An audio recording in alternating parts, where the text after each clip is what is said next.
Grounded 2 is a triumphant sequel, albeit not in the conventional sense. It's a sequel that opts for subtle refinement over radical innovation, and while that may draw some criticism, it's of my opinion that Obsidian Entertainment made exactly the right call.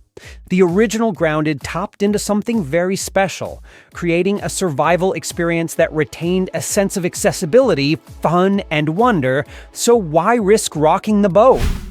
While it's launching in early access, or game preview as it's referred to on Xbox, it's already abundantly clear that Grounded 2 is the experience developers wished they could have launched 3 years ago when Grounded's full release arrived.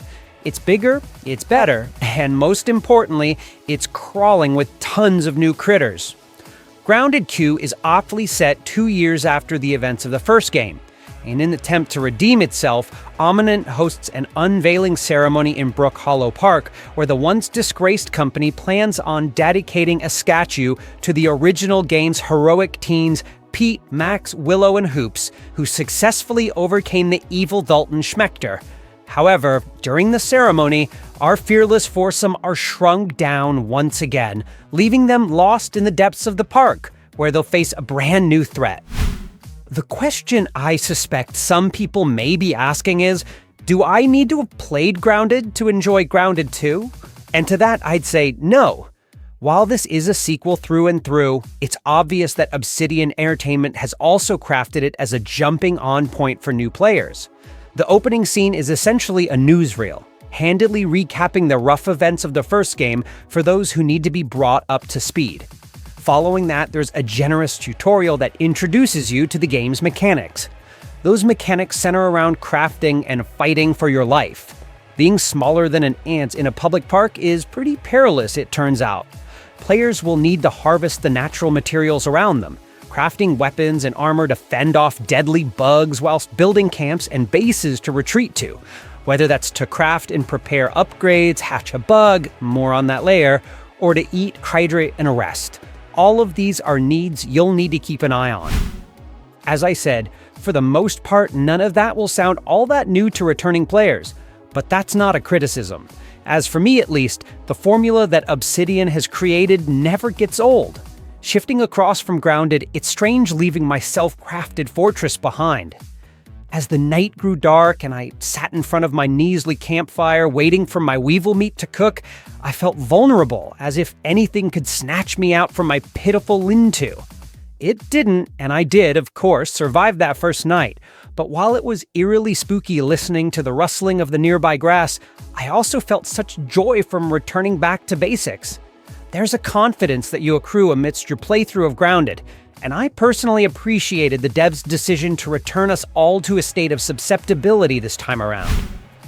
One notable difference in Grounded 2 is that you'll no longer need to switch between a ton of different tools when it comes to harvesting materials, and a welcomed quality of life change, Obsidian has introduced the Omni-Tool, which is a jack of all trades.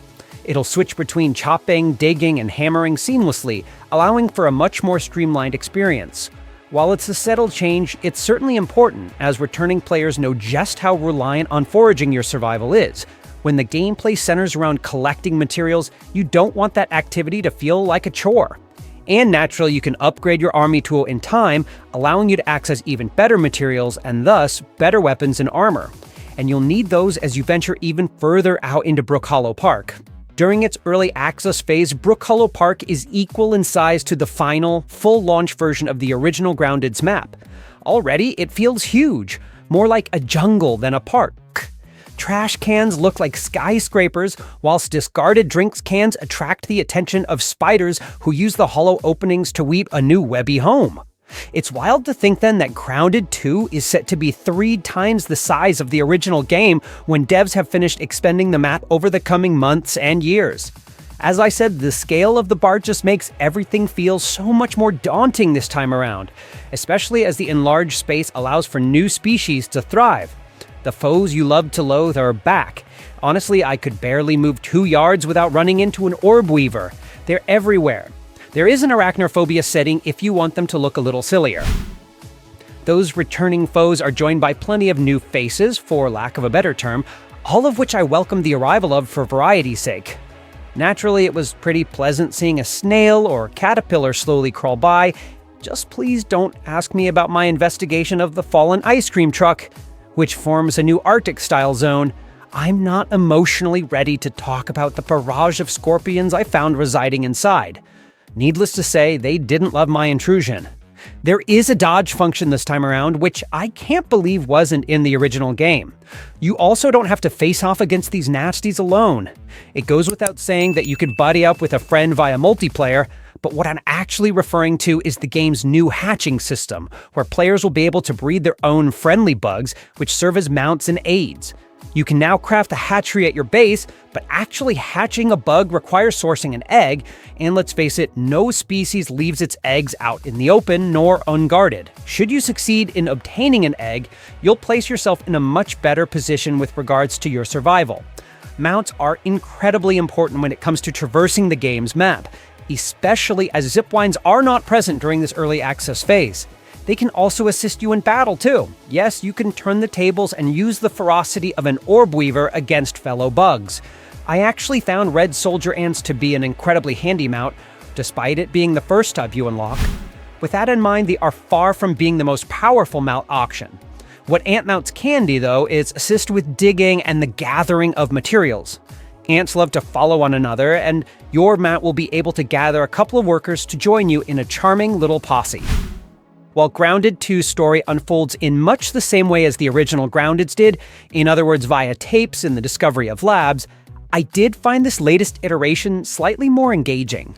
Perhaps it's just because it's packed with so much mystery, which is also why it's difficult to talk about.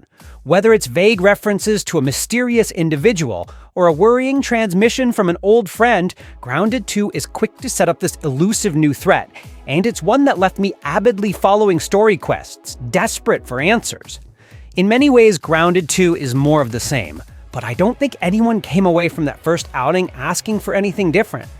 Feedback has been taken on board with this sequel offering a larger map, new bugs, a mount system, alongside other refined and retuned features that make for an experience that is more seamless, more immersive, and an undeniable improvement over what came before. Obsidian Entertainment came into this project with great foundations. Grounded 2 may be in early access, but it's already the definitive way to experience this franchise. Pros: new bugs, intriguing story, refined mechanics, bigger map, the return of everything you loved about the first game. Cons: it can oftentimes feel like more of the same, but that's a small critique when the first game was so good. For fans of Grounded, Valheim, Minecraft. 9 out of 10. Exceptional. Grounded 2 is set to release in early access on 29th July on Xbox Series S, version tested, Xbox Series X, and PC.